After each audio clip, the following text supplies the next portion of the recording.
Hey, what's going on, y'all? So I came across an article earlier today that immediately inspired a video on the inside of me. So I just had to come on here and share. So the article is talking about it's called "Plant Based Has Lost All Meaning," and immediately, like I said, I started to have thoughts about this because I agreed without even really reading it. But anyway, the person who wrote this article, Yasmin Tayag, she mentioned that she was wanting to consume more plants and mentioned, how um the availability of various plant-based products, plant-based meats and things like that, um, possibly making it easier. But I wasn't able to read all the article because it's a locked article on from the Atlantic. But she mentioned that um plant-based products are often made with quote complicated ingredients that, and I'm quoting her article, that raise doubts about their unhealthiness, and even then taste just okay. Okay, now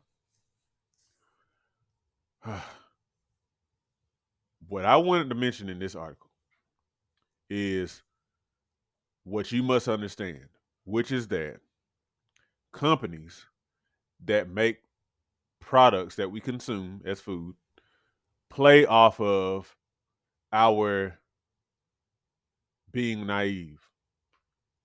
They know that when we see certain things, that it causes us to feel a certain way emotionally.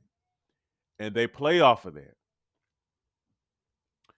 Plant based. Now, the whole idea is people who are wanting to consume less animal products, animal flesh and animal based stuff.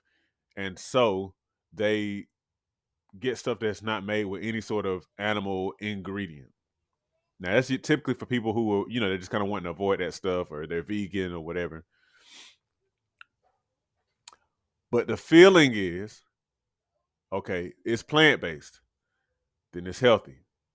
Okay. And that is not true. Now this lady mentions the um the plant-based meats, like the engineered meats that have kind of become popular within the past few years, like Beyond Meat and Impossible Meat. I'm not sure of any others. But the thing is, like kind of like she's mentioned here, you have a meat-like product that is engineered out of various kind of things to look like meat, to smell like meat, to taste somewhat like meat, to even have a texture like meat, to brown like meat does. But just because it's not animal product does not at all mean that it's not healthy. I mean that it is healthy rather.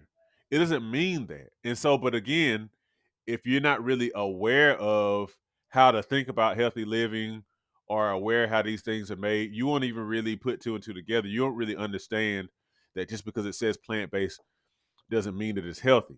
Because the thing is, when you consider the level of processing that goes into engineering a plant-based meat, something that's very meat-like from a plant, there's a lot that goes into that. There's We don't really know if that's healthy for us or not. It's very, very much so derived. Very much so derived. It's very, very processed. So we don't know if it's healthy or not just because it don't have meat in it. Another one, like sugar free, no sugar, stuff like that. We think that's healthy.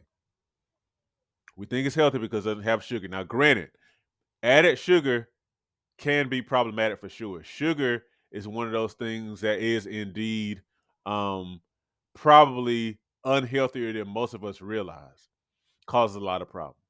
And so, therefore, a lot of times we opt for sugar free sweeteners, things that are sweetened with artificial sweeteners. But the thing is, that doesn't mean it's not healthy. The thing is, and it's so much here, y'all. But the thing is, artificial sweeteners, themselves are very derived. Like they come from it's a small compound that's found somewhere that people use to sweeten in a different type of way.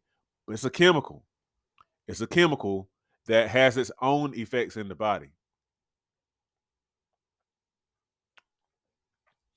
Some of them been linked to like neurological issues, and I want to say like they're carcinogenic, cancer causing.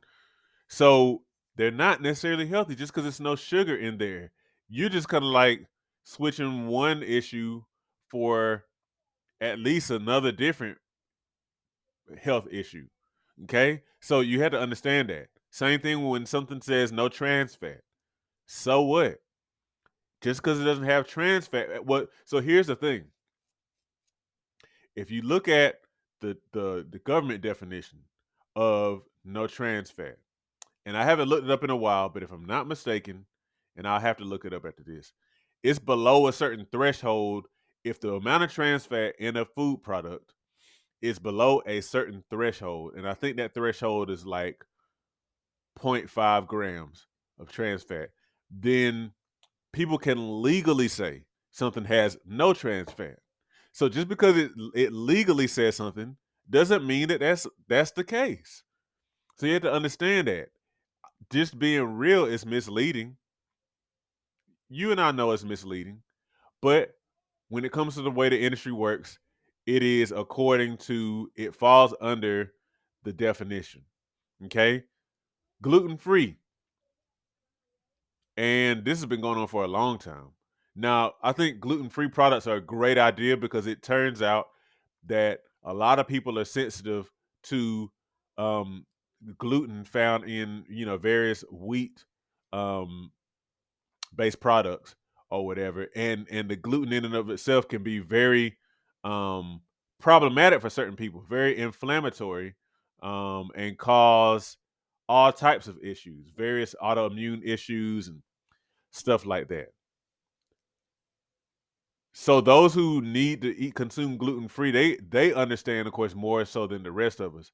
But the point that I'm making is, average person to go and see, you know what, I'm gonna get the gluten free this time, and you really think you're doing something. You think that you're doing something healthier, but it's not necessarily healthier. If it's gluten free, it can still be candy. Check this out. Check this out.